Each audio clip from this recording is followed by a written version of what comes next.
Okay, as promised, starting at 2 minutes past the hour. Thank you for everybody who's joined the session today, the webinar today. Really appreciate your time. Some people we know, good to see you again, and some that are new to Vismo. Welcome. I hope you find the session interesting. Just by way of a quick introduction, for those of you who don't know me and don't know Vismo, I'm Colin Dale, part of the commercial team here at Vismo, based in the UK. Just a quick point, actually, if anybody is going to GSX in New Orleans next week, Vismo is exhibiting there, so please come and see us on the stand at GSX. A little bit of background about Vismo for those of you who don't know us, and I apologize to those of you who do, but just give you an update. Vismo is a global tracking and mass communication solution. We currently working with around about 350 organizations, and on all of our services, whether it's tracking, mass comms, and some other services that we run for some of our partner networks, I think there's around about 450,000 people that we're taking some form of contact point from. So yeah, I'm going to do a screen share. I think Ben from my marketing team is on. So if you could just let me know, Ben, give me the nod that the screen share is working. Perfect, thank you. So that was a little bit about Vismo, a little bit about myself. This is the Vismo portal. Some of you may be very familiar with it, but I'm just going to go over some very fine points just to, for those of you who haven't seen Vismo before. What you're looking at here is the Vismo team scattered around various parts of the world. Everybody on the platform here that you see is using the Vismo app on their mobile phone. So they've downloaded the Vismo app, activated it, and it now is sitting in the background taking location fixes. So for example, if I type in my details and if I spell my name right, you can see my location here in York displayed on the portal. Yeah, lots of information about the location, etc., all down in the bottom left-hand bottom corner here. The ability to do some chat as well on the little bubble icon. But what most people tend to want to see is the trail history. Where has Colin been over a period of time, and has he crossed into an area that I really want to know about?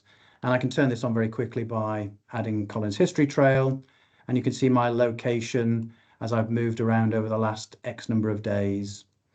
Each one of the little dots that you see on the map is a location point.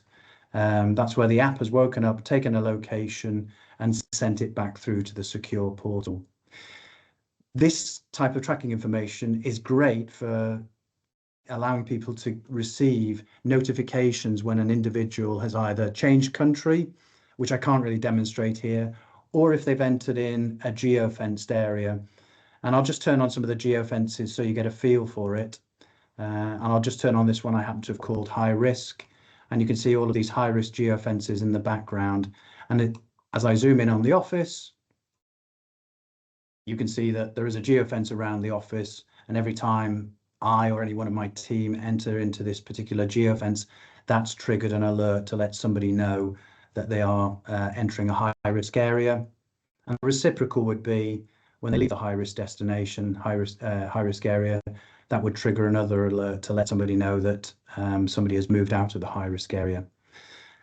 That's great, gives you a lot of information, helpful when people are traveling to high risk destinations or even in and out of offices, etc. But it doesn't really give you the granularity in terms of the exact location and proof that somebody was actually there. For example, if I zoom in on our offices, I'll actually get rid of my trail history so it's a bit easier to see. And I'll get rid of geofences as well. So this is still my pin location that's jumping up and down. And I'll turn on a satellite view so you can see our offices. I am actually in the back part of this building. These are our offices here. Now, whilst the GPS and location services on my mobile phone are pretty good, it's not spot on. You couldn't say Colin was actually in the meeting room right now that he's delivering this presentation. And if I do look at the accuracy, and it's something that we also display, here you can see all of the location fixes from my mobile phone, from the app on my mobile phone, and here you can see the accuracy of each one of those locations. So if I was a security team, for example, and I was on one side of a security fence, but part of my SOPs were to go inside the security fence and check an alarm circuit with a 5-meter accuracy, which is the best you're going to get with GPS, it would be very difficult to prove that somebody had actually, just using location services, that they had actually crossed through the other side and checked the alarm circuit on the other side of the fence. The other thing that location services do, although they're very accurate, they can only give you a 2-dimensional location. So they only give you an X and Y coordinate, which is laid on a map. So you get no idea of elevation. So if I wanted to track somebody in a large building, maybe an office block in New York, all I would be able to see is that they were somewhere in that area of the office block, and I'd have no idea what floor they were on or what room they were in. And this is what we thought, or a number of clients had said to us, and this is why we developed what we're now calling checkpoints. Let me just go back. We just lost the internet. Okay. All good. It's now going back to the Okay. screen. Sorry, I thought I lost the internet for a second, which is all very embarrassing. So checkpoints. Checkpoints we have put under our points of interest. So if I turn on points of interest here, you can see things that are very familiar. For example, we've loaded in a number of airports. One of our clients wanted us to download all of their approved hotels. So these are all of their approved hotels around the world. And you can see here at the very bottom, I've got Vismo Checkpoints. Now, if I turn on Vismo Checkpoints, I haven't got many of them at the moment, but you can see, if I zoom in, these particular checkpoints that I've got here. Now, if I select this one, it comes up and tells me that it's Nabs Ridge Wind Farm. And I'll just zoom out a little bit, and I will drop down Google Maps and just show you that it is, in fact, a wind farm. Now, this is one of the problems with having a GPS location. It's very good at giving you an indication of where somebody is, but in this case, and we've just signed a contract with with a wind farm installation team, you don't know whether somebody is at the bottom of the wind farm or whether they're at the turbine end at the very top.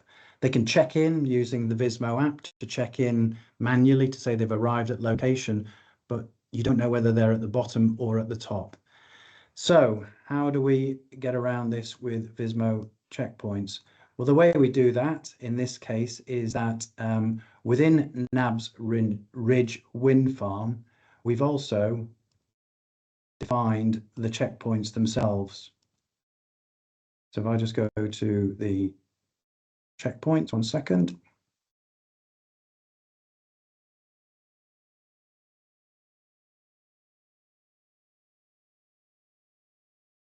And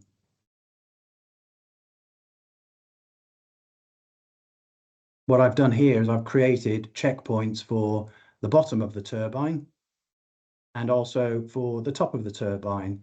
Now, how do I know that somebody has actually gone to the bottom of the turbine? Well, the way I do that is I generate a QR code. So here we have a QR code which is now allocated to the bottom of the turbine. Now, this can be printed out on whatever paper. We've got a number of them that have been in, and I'll show you that shortly, that have been etched into aluminium. And these can be strategically placed at the location where you want proof of presence to see that somebody has actually been to that location, scanned in their QR code, proving that they were there. I guess the downside is you can't prove that what they did as part of their job, but that would be in their checklist. But there's the QR code for the bottom of the turbine, and I can download that. I can print it out in various formats. Then here's one that is for the top of the turbine. So create the QR code for this. This is obviously different from the bottom of the turbine. This is placed at the top, obviously. So when somebody climbs up the ladder on the inside of the turbine, get to the top, to the door, they scan the QR code, you then have proof of presence to say that an individual has actually been to the top of the turbine. And how does that look? So if I go back to the map, and I just type in Colin again, just so you get me up. And I drop down to the bottom to my checkpoints. This is my checkpoints over the last X number of days. So you can see that the checkpoints are labeled different things. So Vismo UK office, my home office, I've got a QR code there, meeting room number 1 entry, meeting room number 1 exit. So I've got a nice flow of information proving that I was actually at this location because I've scanned the QR code in. For those of you who might be looking a little ahead, you can see that I was checked out of a particular QR code or checkpoint, like for example, my home office, and I was checked out of that because I moved an appreciable distance away from where that checkpoint was located. That does presuppose that you have Vismo location services switched on and tracking switched on. But if I scan in at my home office and I've got full tracking on my app on my mobile phone, when I move away from the office, get into the car and drive to wherever, as soon as I've moved away a distance that you can define, that will automatically check me out of that particular checkpoint. So how easy is it to configure? Well, this is where you should never work with children, animals, and live demonstrations. If I want to set up a particular checkpoint, let's pick the Savoy Hotel, for example. And this is quite a good one because it's a multi-story building, and I want to know where people are within a building. And it's something that's becoming very relevant, certainly in the United States. There is a new act in a number of different states in the United States called the Safe Hotels Act.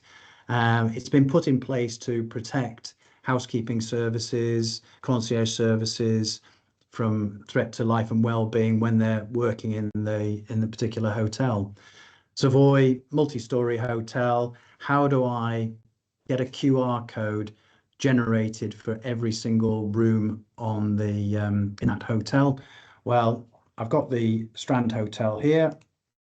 I'm going to just create a QR code for that. Sorry, 1 second.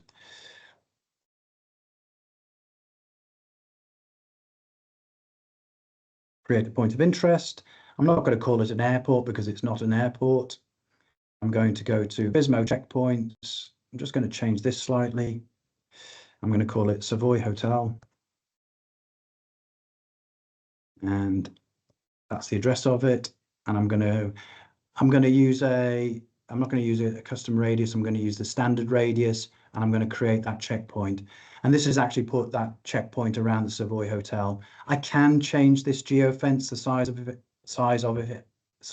it if I want to, simply by going down here to edit shape and drawing that in slightly. And then saving that. So that's the Savoy Hotel listed as a checkpoint. Now, how do I now go and label and get a QR code for every single room so that when housekeeping turn up to a room, they can simply scan the QR code, which will check them in. And then providing they check out, you'll also get a checkout. And if they press the panic button on the Vismo app, you'll know exactly where they are. And I do this by simply going to my main account settings, going to POI layers, going to Vismo Checkpoints, and then creating a new checkpoint. Oh, sorry. Can't see it now. Savoy there. Yeah. And I will create a new checkpoint. I just call it room 101. And then save. and I want an entry and exit. So when they scan in the QR code, when they arrive to do the cleaning, they scan the QR code that will enter them. When they finish cleaning, they exit. So it's an in and an out, and I'll save that. So I now have room 101. I'll go and scan the QR code or create the QR code, which is here. This is the new QR code. We stick that on the door of room 101. And then when housekeeping turn up and they scan it, I know exactly where they are. And I could do that on every room if I wanted to. What I will do is I will really test the bounds of technology here, and I will try and share my app, and you can see what a check-in actually looks like with a checkpoint.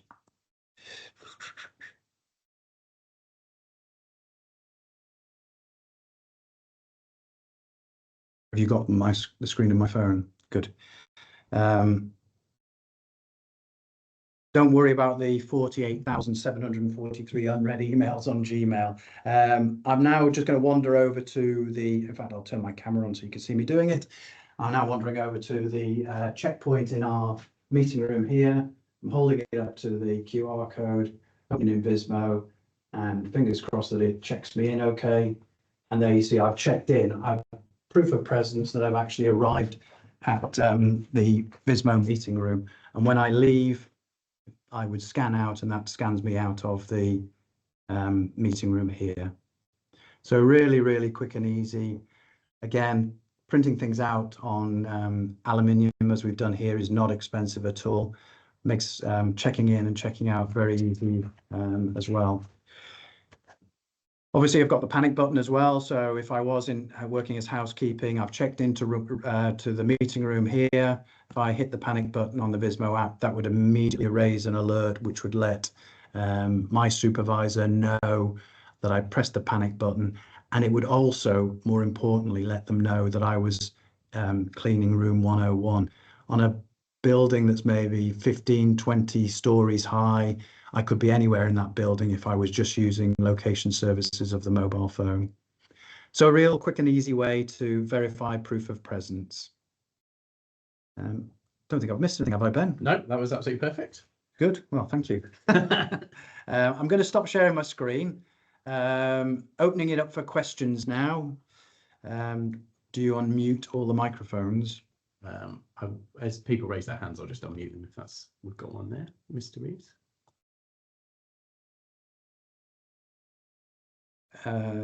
Yeah. John, it's up to you whether you want to speak or whether you want to type it. I think you might be on mute still. Just unmuted him. You should be. You go ahead. I've unmuted it now myself. No, very impressive. I'm just wondering if you've got a bit more of a simpler setup like I have, where we don't issue work mobile phones to my security team. You can't guarantee they're going to use their personal mobiles. I'm not sure they should. So how do you get around that? That's a good one. From our point of view, there isn't a simple solution. If you haven't got company phones and they're not going to use their own device, if they're unwilling to use that. I mean, the one thing we can say is that you don't have to have tracking on. So if they're worried about being tracked outside of working hours, I get the point that they might not want to use their personal phone. But with checkpoints, you don't need to have tracking on. You could have tracking off, and all you're getting is proof of presence that they've actually been to the location if they've got the app on their personal phone. Sorry, John, there's no other way around it at the moment, short of etching it on the QR code on a piece of paper and handing it in at the end of the day. Okay, sorry it was such a tricky one straight off. No, it's all right. It's fine. I don't mind, honestly. But it's got me thinking. I think the expression is now, I'm out. Goodbye. Cheers, John. Any other questions?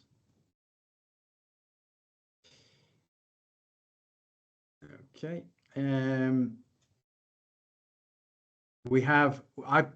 Everybody says these are questions. It's all fake news, but people always say at these type of things, oh, we've got a question from somebody else in the audience.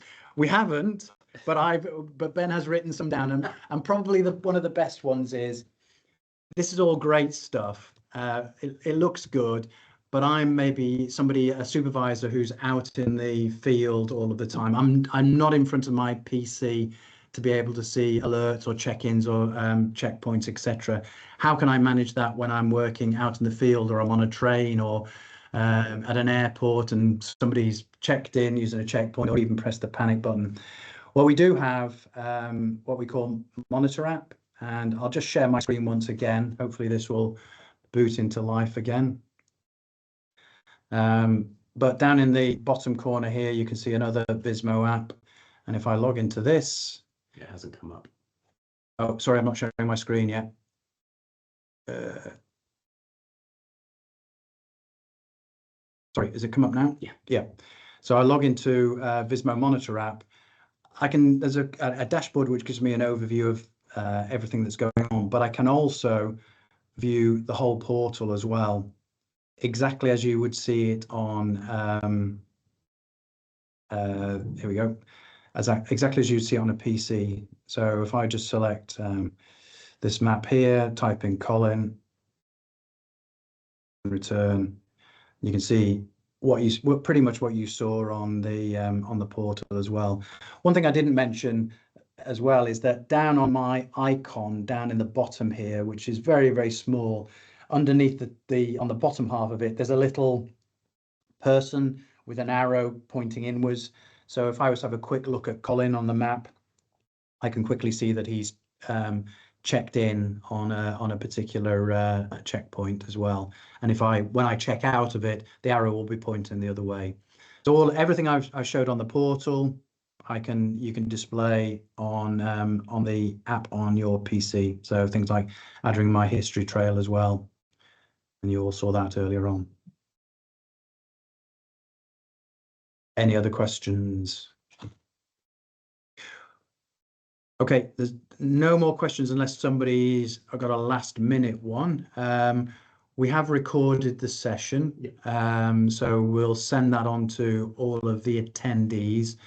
If anybody ever wants to have a demonstration or a trial of the platform with checkpoints on, please just reach out. We'd absolutely happy to do that. It just remains for me to say thank you for joining the short webinar. I hope you found it interesting. Thanks for your time, and enjoy the rest of the day, and maybe see you at GSX. Thank you very much.